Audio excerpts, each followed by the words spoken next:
চারটি জিকির করলে আল্লাহ কখনো আপনাকে একা ছাড়বেন না। আমরা কিন্তু সব সময় চাই যে আল্লাহ আমাদের সাথে থাকুন এবং সকল বিপদ আপদ থেকে আল্লাহ আমাকে হেফাজত করুন। সুতরাং চারটি জিকির আপনি নিয়মিত করবেন। নাম্বার 1, 1 নাম্বার হচ্ছে হাসবুনাল্লাহু ওয়া নি'মাল ওয়াকিল। এই দোয়াটা হচ্ছে পবিত্র কোরআনুল কারীমের অন্যতম একটি আয়াত। 4 নম্বর পারার 11 নম্বর পৃষ্ঠার 15 নম্বর লাইন সূরা আল ইমরানের 173 নম্বর আয়াতে আল্লাহ তাআলা এই ছোট্ট একটি আয়াতের কথা বলেছেন, হাসবুনাল্লাহু ওয়া নি'মাল ওয়াকিল।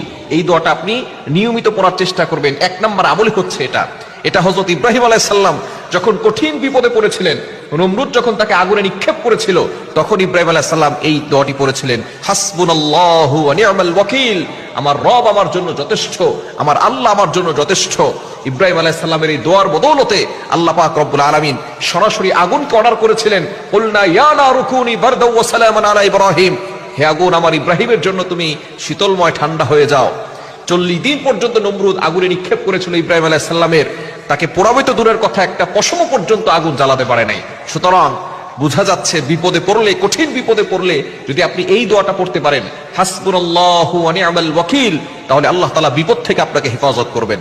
তাহলে 1 নাম্বার জিকির হচ্ছে হাসবুনাল্লাহু ওয়া নি'মাল ওয়াকিল। নাম্বার 2 নাম্বার জিকির হচ্ছে সুবহানাল্লাহি ওয়াল হামদুলিল্লাহি ওয়া লা ইলাহা ইল্লাল্লাহু ওয়াল্লাহু আকবার। এই 4টি বাক্য আল্লাহ তাআলার কাছে খুব বেশি প্রিয়। আহাব্বুল কালামি ইলাল্লাহি আরবা। আল্লাহ তাআলার কাছে 4টি বাক্য সবচেয়ে বেশি প্রিয়, সেটা হচ্ছে সুবহানাল্লাহ, আলহামদুলিল্লাহ, লা ইলাহা ইল্লাল্লাহ, আল্লাহু আকবার। এই 4টি বাক্য বেশি বেশি পড়বেন। মুসলিম শরীফের ভিতরে, সহিহ মুসলিম শরীফের ভিতরে এসেছে, যারা এই 4টি বাক্য পড়বে আল্লাহ পাক রব্বুল আলামিন তাদেরকে বিপদ আপদ থেকে হেফাজত করবেন।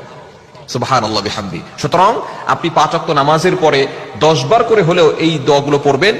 এবং একটি হাদিস রয়েছে 33 বার করে পড়া, সুবহানাল্লাহ 33 বার, আলহামদুলিল্লাহ 33 বার, আল্লাহু আকবার 33 বার, এবং চতুর্থ বারের সময় আপনি লা হাওলা ওয়ালা কুওয়াতা ইল্লা বিল্লাহিল আলিয়্যিল আযীম, লা ইলাহা ইল্লাল্লাহু ওয়াহদাহু লা শারীকা লা, লাহুল মুলকু ওয়া লাহুল হামদু ওয়া হুয়া আলা কুল্লি শাইইন কাদির, এটা পড়বেন। তবে অবশ্যই এই দোয়াগুলো আপনি বেশি বেশি পড়ার চেষ্টা করবেন। 2 নম্বরে সুবহানাল্লাহি ওয়াল হামদুলিল্লাহি ওয়া লা ইলাহা ইল্লাল্লাহু ওয়াল্লাহু আকবার।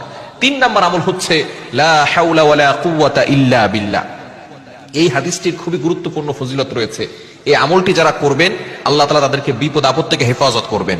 সহিহ মুসলিম শরীফ, আবু দাউদ শরীফ, তিরমিজি শরীফের ভিতরে